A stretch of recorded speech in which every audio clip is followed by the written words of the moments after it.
So this is part A of the KhoodeelaarTV campaign, KhoodeelaarTV television channel, and we're starting with the local paper that covers Leytonstone, and they have got Leytonstone's Beth is Britain's first BMX gold medalist. Now that is not a heading that has been found in any of the Fleet Street papers. The local people in the locality and the location in the area that this particular competitor comes from deserve a kind of direct mention. Team GB is too plastic.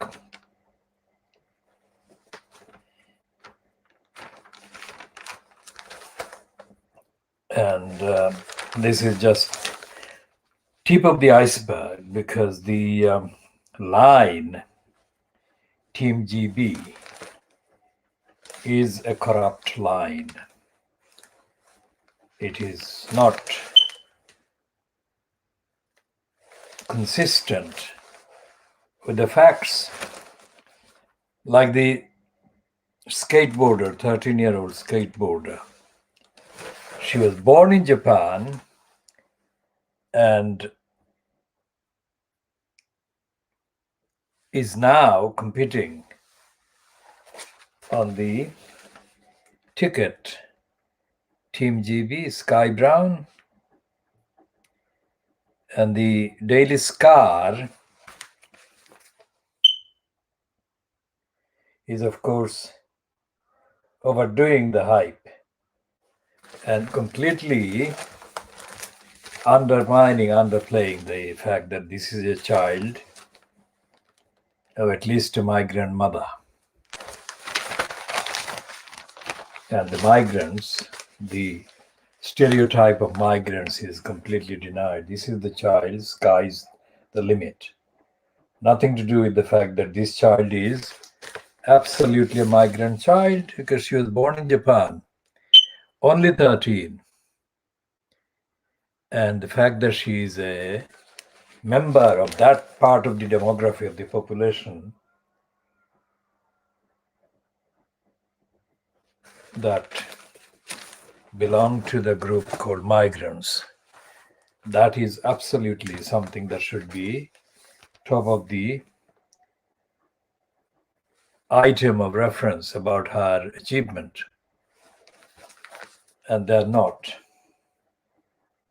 The lying, racist, anti-migrants Times calls her skater girl, but doesn't say that she's a migrant girl.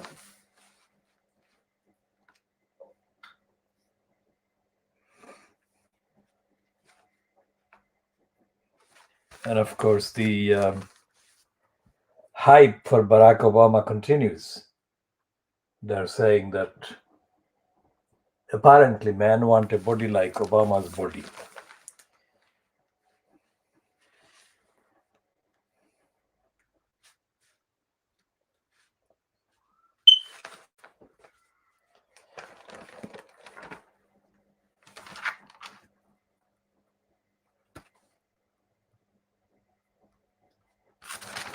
So one of the billionaires, the crook that has been abusing money that belongs to the many, is featuring in the news on page 5 of today's Times, Thursday, the 5th of August, 2021. It says, a mask rented and sore at weary staff. Now, this is something that needs contextually being diagnosed. Charlie Mitchell in Ottawa and Jackie Goddard in Miami. Elon Musk told overworked staff that they had no right to complain because I can be on my own private island with naked supermodels drinking Mai Tais, but I am not, in one of the many foul-mouthed tirades, according to a new book. For years, the chief executive of Tesla and SpaceX has been on a mission to build a commercially viable electric car. As he threw himself into realizing his dream and forming a multi-billion-dollar company, however, staff contended with outbursts and on-the-spot firings, according to Power Play, Tesla, Elon Musk, and the bet of the century. Musk, 50, who has faced criticism for his communication style with employees, allegedly made the supermodel remark in 2016 during development of the Model X SUV in Fremont, California, where workers were in revolt after being forced to work weekends at short notice. I'm in the factory working my ass off, so I don't want to hear about how hard everyone else in the factory works, Musk shouted at an executive who had argued the workers' case. He also told staff to get that guy, there is a swear word, out of here, after quarreling with a car dealership lobbyist. The book by journalist Tim Higgins reports.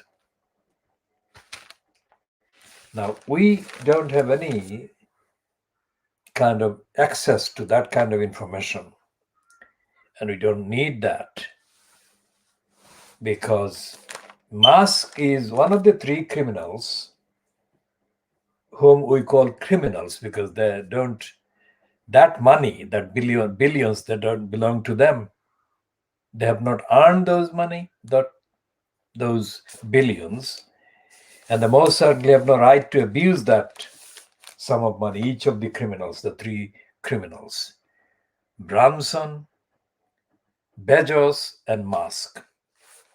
And what we argue for is that the billions should not be left with them.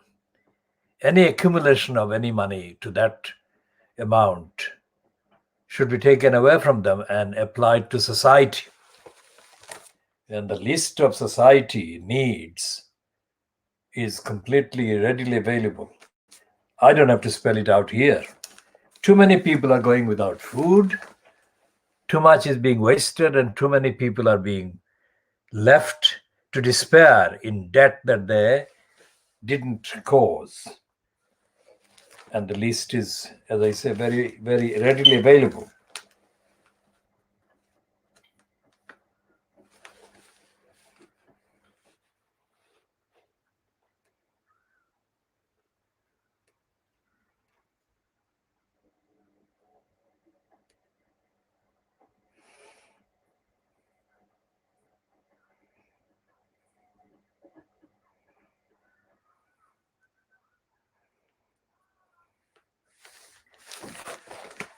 And there is a piece in the same page 5 of today's Times, about Amazon. Amazon's hopes of delivering parcels to British customers by drone may be somewhere from getting off the ground.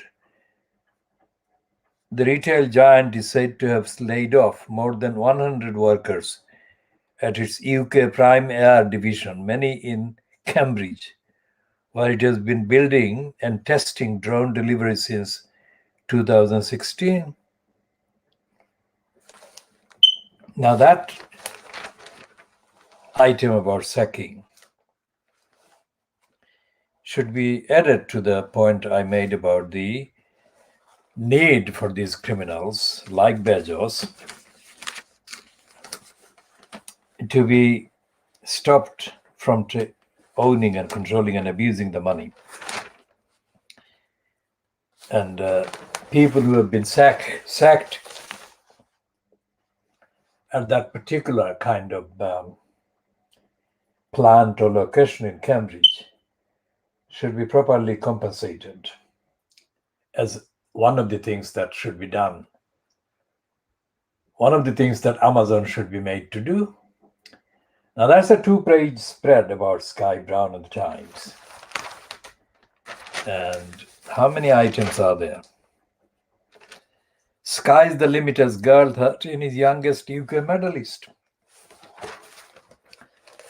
She is not the youngest UK medalist, she is the youngest Japanese UK migrant medalist. And the fact that the Times is doing the same as this car shows the racist corruption and denial mentality on the part of the Fleet Street criminals. They should not be doing this. They should not be allowed to do that. Okay, there is a piece about fraud on page 8 of the Times, which says, police letting down victims of fraud. Now, of course, they're not talking about the fraud that Afsana Begum was on trial for in the last 2 weeks. So the first paragraph, this is a piece, byline to Fiona Hamilton, crime editor of the Times. Police forces have been criticized. Now that is a plural. Police forces have been criticized for the poor approach to tackling fraud, which is still seen as victimless or low priority, even though it is at the top of the government's agenda on crime. And Fiona Hamilton continues. A report from the police watchdog said that too many victims received a poor service and were denied justice. The investigation and prevention of offences was under-resourced and too few fraudsters were held to account.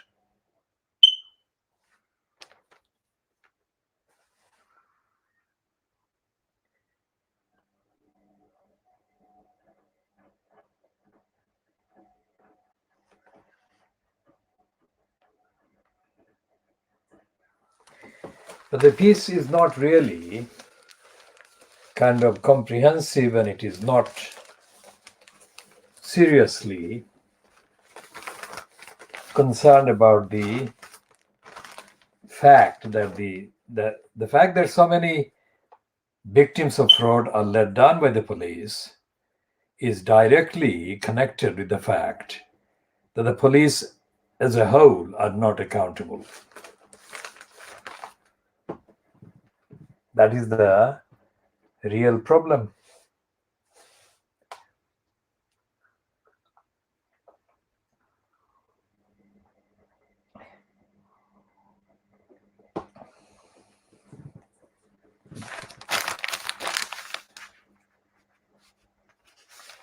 And of course, there is this piece about Helen MacDonald's Geronimo.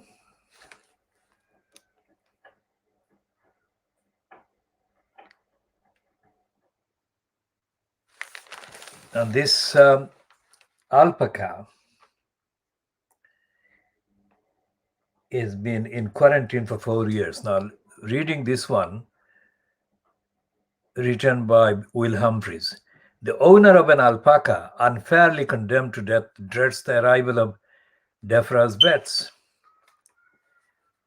This morning's sunrise over the paddock where Geronimo the alpaca is being held could be the last before his government-appointed killing. And this is the kind of depressing, distressing cruelty, stuffed up cruelty, this item, this. And I'm not going to read the piece, except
So we shall talk about Geronimo more in a wider context, not in this particular kind of case context, let's say. And I'm looking for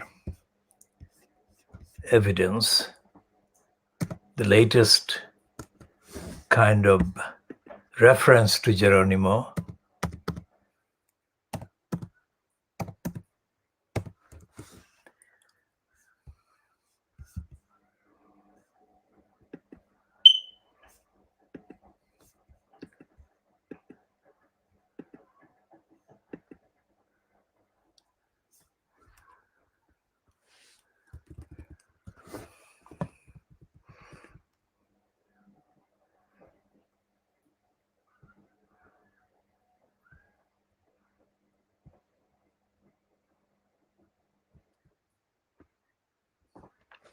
Well, there is absolutely no evidence. There is no evidence in Britain of the state or the parliament or the MPs doing anything to protect the welfare of innocent animals like Geronimo. And the behavior of the RSPCA includes mass murders of animals. So RSPCA is called Royal Society for the Prevention of Cruelty to Animals, but it actually is the organization that should be called Royal Society for the Perpetration of Cruelty to Animals. And what is happening with our assertion that Keir Starmer has politically murdered the Labour Party is that issues like the welfare of animals, issues like the misbehavior and misuse and abuse by criminals in posts in organizational departments like the DEFRA, these are left to be perpetrated and perpetuated without any accountability being in place, without any demand or need for accountability by these criminals in posts. So, for example, we have tweeted earlier today about one of the most overhyped enemies, if you like, in the parliamentary Labour Party, of the then leader of the Labour Party, Jeremy Corbyn. Because in a tweet posted, which we noticed today, the Ilford constituency MP, Wes Streeting, referred to the poverty and hunger suffered by children by the Conservatives. And Wes Streeting was actually praising the 23, 24-year-old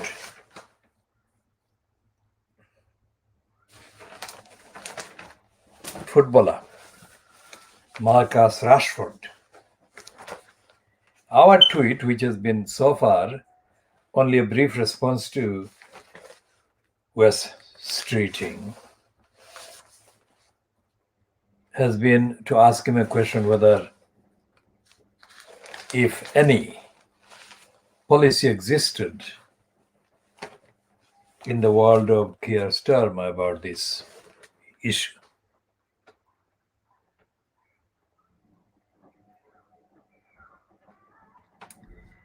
And as far as we can check, Wes Streeting is unlikely to respond, not because he has not seen our response or question to him.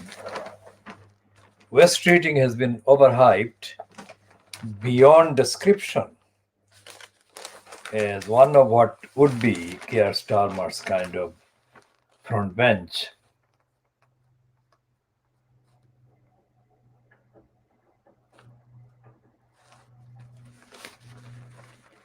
So we shall be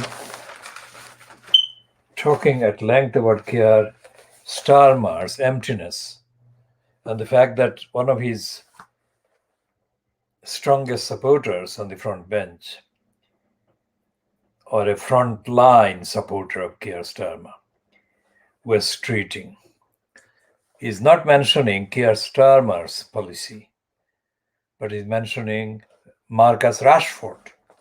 That shows that despite wanting to be promoting Starmer, even West treating is forced on the evidence to mention Marcus Rashford, proves that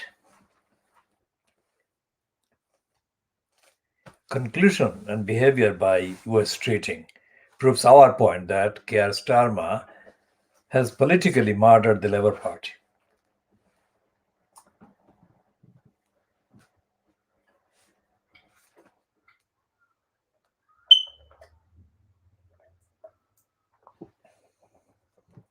Now this is frightening, but this is true, this fact that thousands of cats hit by deadly disease linked to pet food.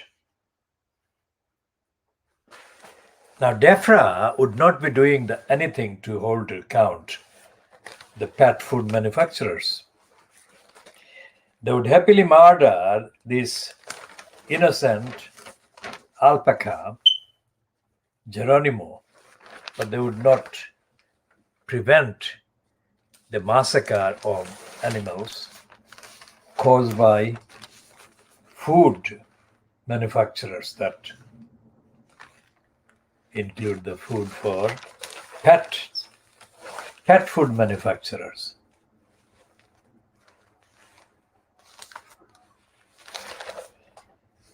What am I saying? I'm saying that the claim that we have been making that Keir Starmer has politically murdered the Labour Party is based on evidence of mass murders of animals by pet food manufacturers. What does that reference that I've just made mean? It means that the Labour Party has no policy. And the fact that the Labour Party has no policy is not something that needs to be researched before it can be established. The fact that there is no comment, there is no concern, there is nothing by the Labour Party in Parliament or in political commentary right across the country about any of these mass murders and massacres and deaths and cruelties and lack of accountability by DEFRA murderers is the evidence of death of the Labour Party.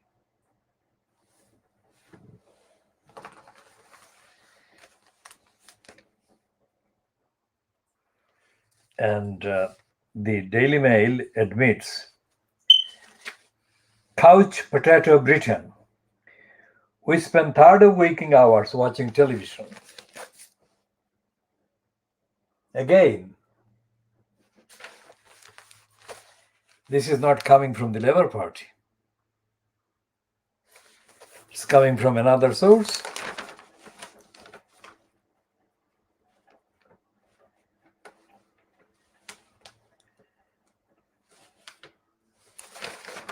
So we shall be talking at other evidence. And here is the Daily Mail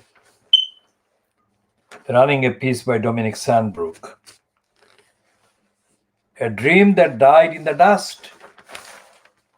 It's a dream that should never have been allowed to take any root at all, because it's saying this is about the US Army withdrawing from Afghanistan. we've been talking about this yesterday as well, but, well, we've been talking about this for days, especially since we diagnosed the Sunday Times magazine of 25th of July, which contained a piece by Christina Lamb. Christina Lamb is and has been for too long the chief foreign correspondent at the Murdoch-controlled Sunday Times.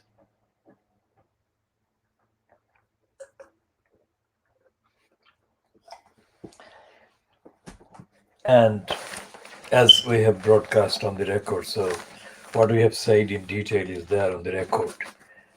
Anyone can check. Now, this one by Dominic Sandbrook. Sandbrook is one of the racists, but Christina Lamb does not come across as instantly a racist, but she follows the same agenda as Dominic Sandbrook. And he's saying, 20 years after the war on terror began, that is an absolute lie. The West's abandoning Afghanistan and Iraq still in chaos. What a bitter legacy paid for in blood of a dream that died in the dust. Whose blood is Sandbrook talking about? Most of the victims of the occupations of Afghanistan and Iraq have been, of course, Afghans and Iraqis. Now, how grotesque is this denial? And this is completely false.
Now, even Dominic Sanford is reduced to describe as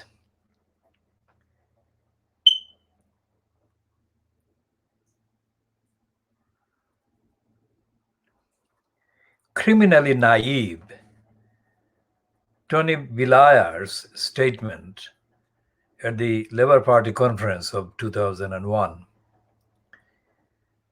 which he quotes as saying, Tony Blair tells his party that he intends to fight for freedom from the deserts of northern Africa to the slums of Gaza to the mountain ranges of Afghanistan.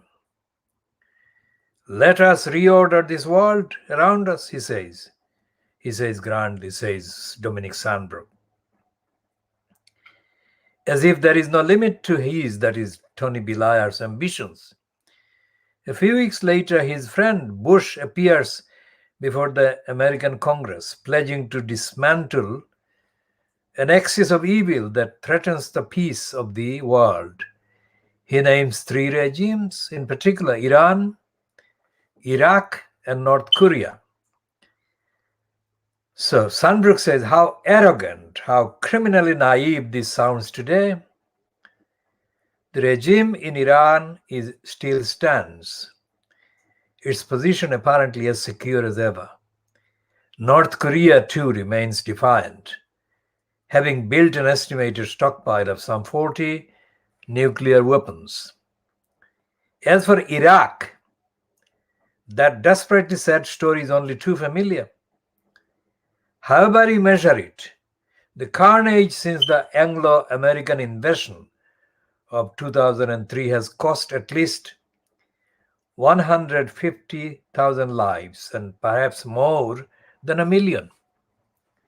I say has cost rather than cost because Iraq is still not at peace. It has never been at peace. Even now, the Baghdad government and its Western sponsors are fighting a low-level Islamist insurgency with bombings and killings almost every single day. What then is the verdict on the war on terror? There is no doubt that some of its progenitors at least had noble motives. When Blair says he genuinely wanted to export Western freedoms to Afghanistan and Iraq, I believe him. But the verdict must be utterly damning. How can this naive, undefined, unachievable crusade go down as anything other than a catastrophic failure? Remember the word crusade? We said that the crusaders who actually launched the first crusade against the first significant appearance of Islam in the Middle East is being continued. It has never stopped. And that the attacks on Afghanistan in 2001 and 2003 onwards were the mere continuation, periodic continuations of the crusade. That is the opposite. That is the Christian imperialistic kind of form or version of jihad.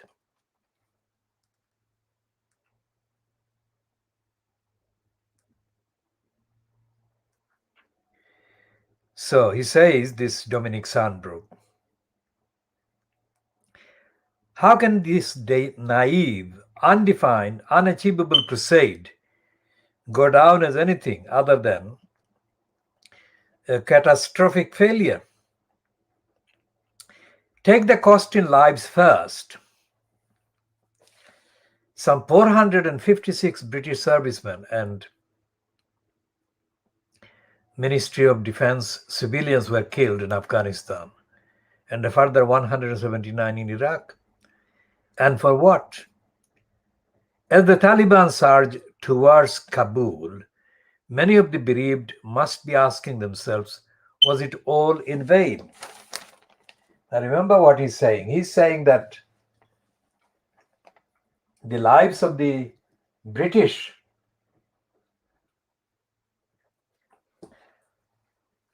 military personnel and the civilians are the only ones to be concerned about, not the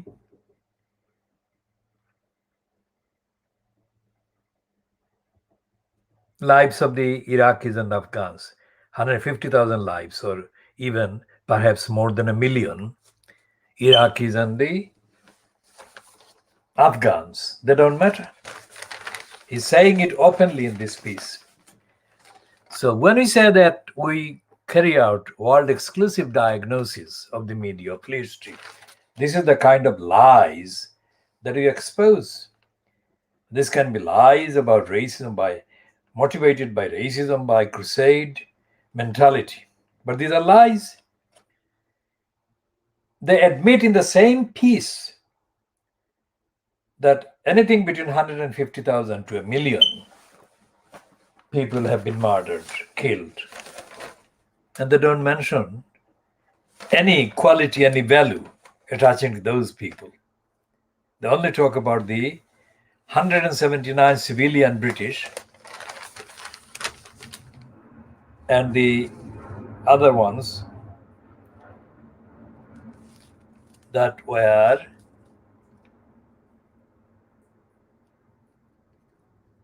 the actual statement reads as follows. Take the cost in lives first. Some 456 British servicemen and MOD civilians were killed in Afghanistan and a further 179 in Iraq.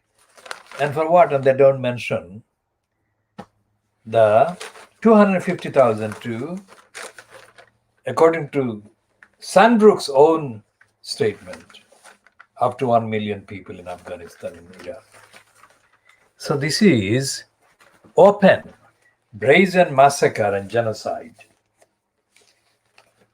And the Daily Mail has no moral authority, the moral claim or statement.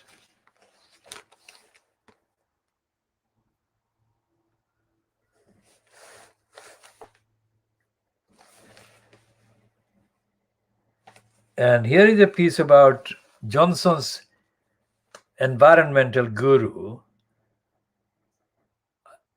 Allegra Stratton. But Allegra Stratton is not entitled to be called anything to do with environmental guru because she is a believer in the massacre, in the genocide of the poor.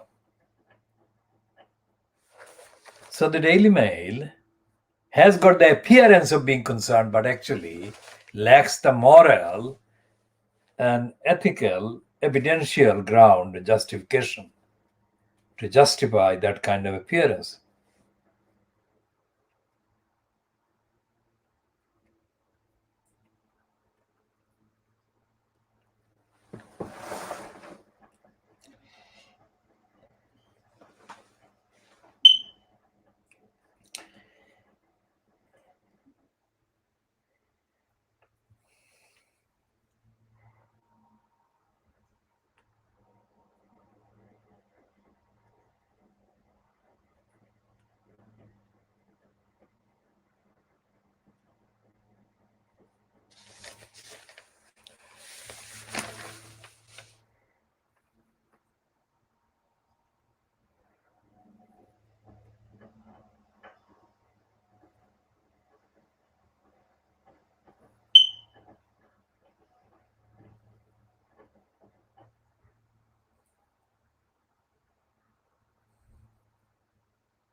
And the Ephraim Hardcastle column in the Mail on the same page as Stephen Klaver's piece about PM's Green Guru and the hypocrisy of her sermons about our dishwashers, page 23, actually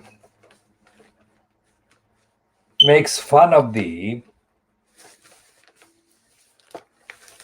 support that Matthew Paris, described here as ex-Tory MP, has expressed for the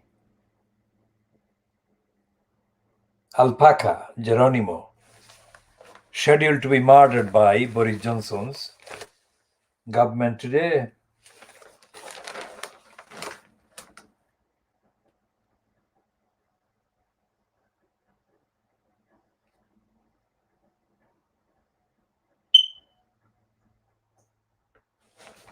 And there is a piece about the police lobby demanding more money in pay. This is a reference to a demand put to Priti Patel, the Interior Minister in the UK.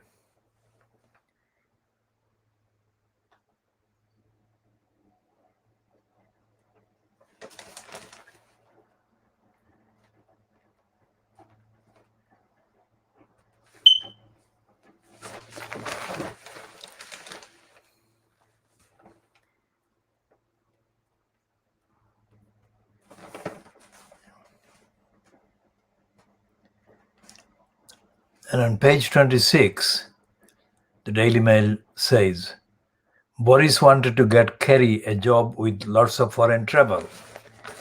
And that is based on Dominic Cummings' latest claims, which include the claim that Johnson said Kerry was driving him crackers and says he was offered a peerage, he, that is Cummings.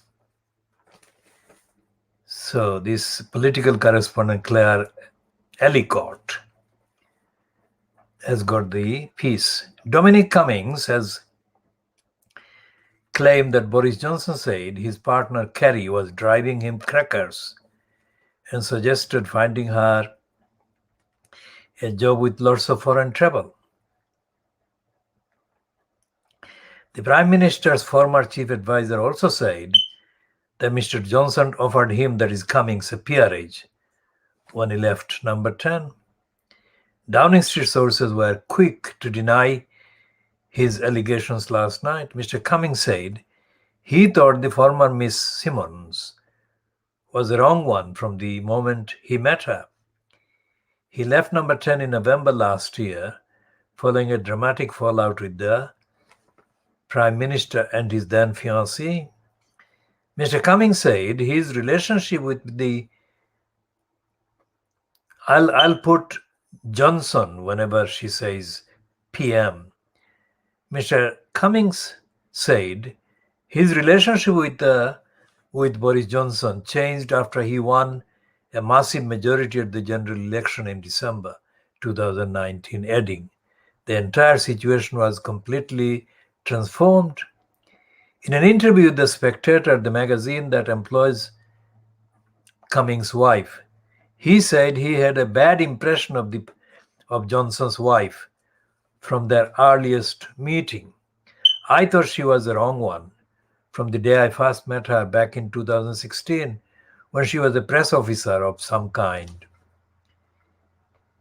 Cummings claimed that in the final few days before he walked out of Downing Street, Boris Johnson said his then fiancée was driving him crackers.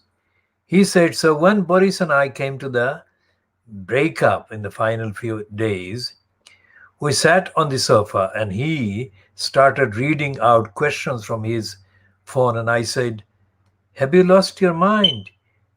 Your crazy girlfriend is sitting upstairs texting you questions. And he was like, oh my God, you're right, she's driving me crackers. We've got to find her a job with lots of foreign travel. Could we get the cabinet secretary to give her a job on the COP26, traveling around with Kate Middleton? That's the weird thing. Part of his brain knows that his girlfriend is crackers, but he's also trapped, Mr. Cummings added. Well, you know this crazy thing? Reading again. Well, you know this crazy thing happens with people. They just get trapped by crazy girlfriends. It's not the first time it's happened.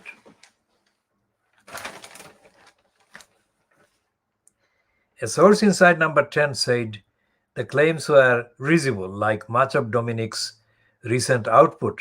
They added, these claims are untrue. Johnson's former chief advisor admitted he has not spoken to Johnson since leaving Downing Street. But he said that Johnson had offered him a peerage when he quit. Asked if it would have made him Lord Cummings of Barnard Castle, he replied, no. He said it, but then he almost immediately started laughing and realized that that was not exactly the sort of thing that would buy me off. Asked whether he rejoiced when Matt Hancock stood down as health secretary over leaked CCTV footage of Hancock kissing an aide in his office, Mr. Cummings said, well, obviously, it would have been better if Boris Johnson had fired him last May when I told him to. But if it ends with a sex scandal, fine by me. He added, I suspect that all his officials knew what was happening. And they knew that what I said about him was true. And someone in his private office will also have hard access to CCTV and thought, well, get rid of that lying bitch. or bastard. No, not beach, lying bastard, because there are too many stars. Mr. Cummings said he told the Prime Minister that he planned to leave on December 18th last year, adding that he had never wanted a career in Westminster. But he says his departure was hastened when Mrs. Johnson started plotting to remove his allies from number 10. I walked out, and then she was terrified that Boris would reverse ferret, so she deliberately blew everything up in the media to cause maximum carnage, he said. So then all relations between us were severed, and I haven't spoken to him since. Asked why he agreed to work for Johnson when he thought him unfit for office, Cummings said that the alternative was former Labour leader Jeremy Corbyn and a second Brexit referendum, which he believed could lead to violence. MPs wouldn't be able to campaign safely outside the M25 without armed guards, he said. Mr. Cummings now writes a blog on the Substack website.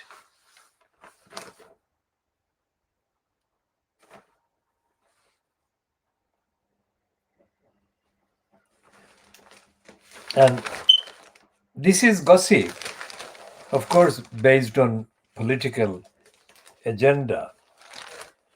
And the Daily Mail is full of similar stuff.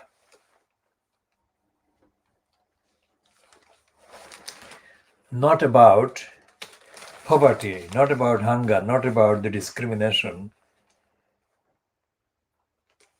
And there is a piece, of course, separate piece about Geronimo, which has got a picture of Joanna Lumley. And the heading is Star's Plea for Geronimo. Call on minister to save alpaca facing the death sentence today. Now it would be absolutely horrendous if Johnson murders this Geronimo today or at any time. And this would only show that Geronimo is being sacrificed to keep the criminals in place in the government fronted by cabal that is itself fronted by Boris Johnson.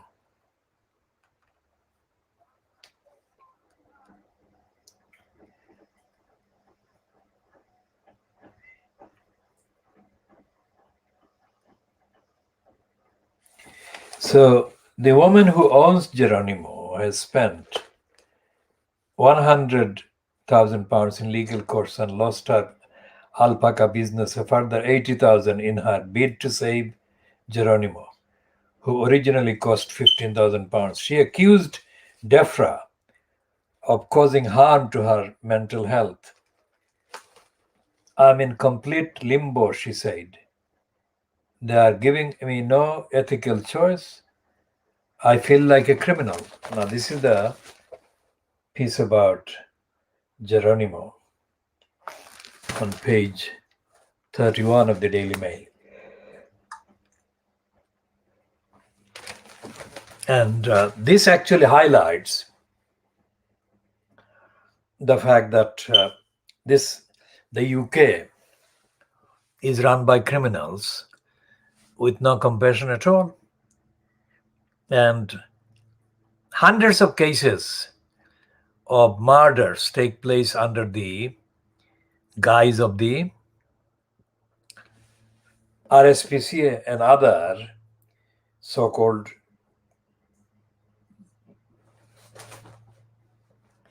registered animal charity.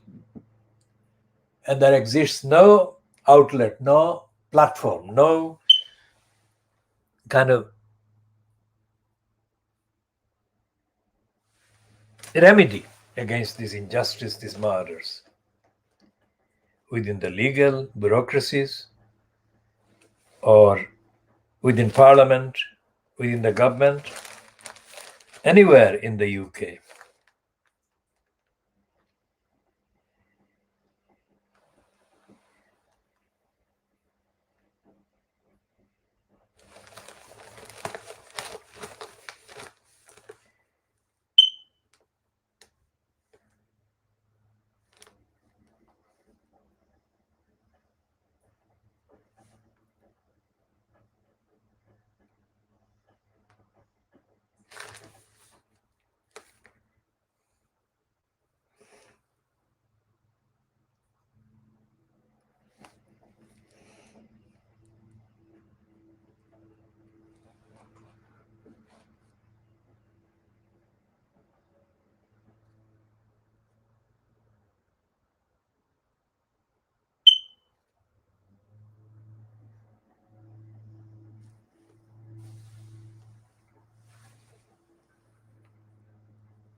This is about food and processed food and the disease that they carry.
So there is a piece about protesters in Delhi angry at government silence on the alleged murder of a 9-year-old girl. This is the first time it is not. Children, 7, 8-year-old girls, are raped, gang raped, and murdered. So this one is on page 27 of The Guardian. It should be on the page 1. And it's a piece byline to Amrit Dillon.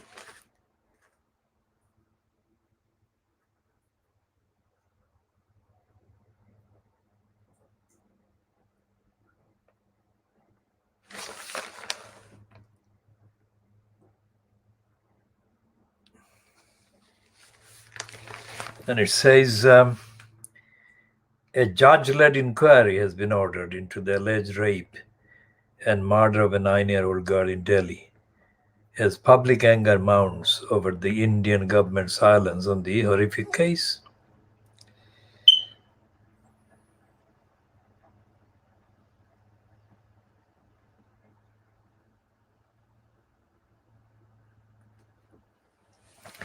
There is no way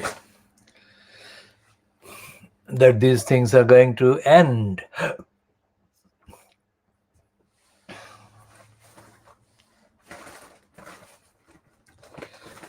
In India. Too horrific to go into details about these cases. And in India, children, girls, are mass raped and tortured by their attackers. And there has been no remedy because the Indian judiciary doesn't actually work to defend children or defend women or girls. And in the context of our investigative analysis of the role played by the cinema in India, we can make an updated reference to this latest event by saying that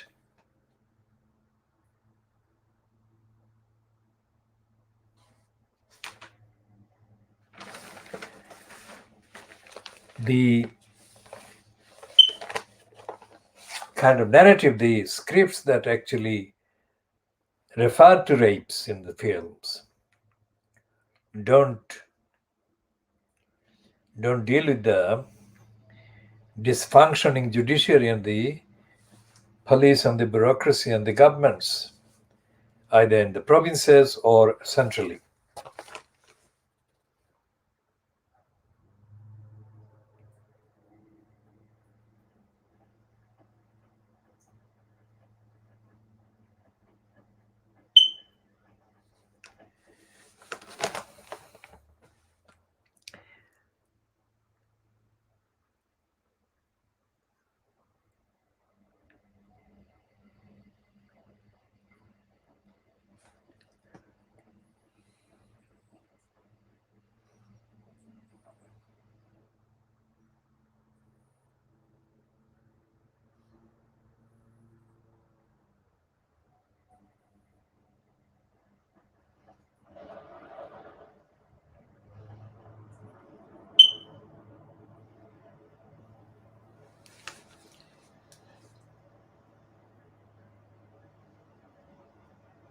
And there is a piece about racist policing in Britain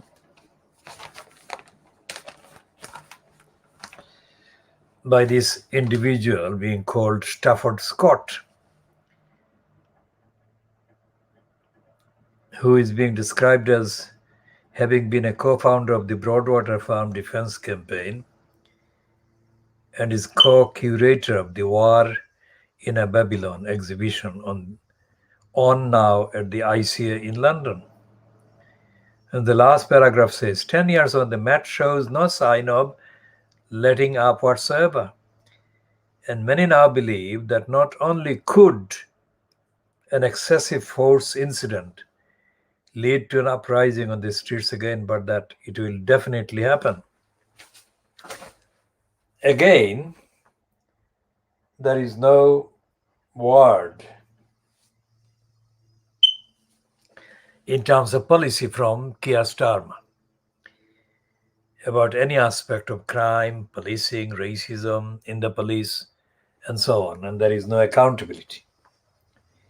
So we could read from page 1 of the first paper up to the last page politically reporting about the situation in the country in the last hours before the particular edition was printed.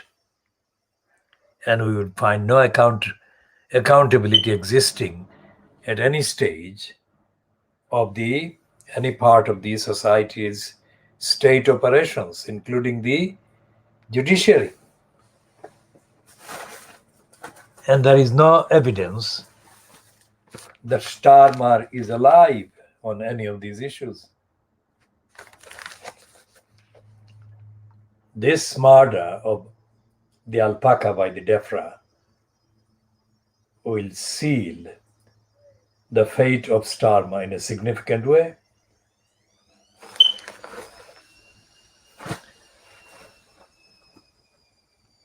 So we shall be putting this edition and we close it at this point, which is just around an hour after it began, and we shall continue on all the relevant issues.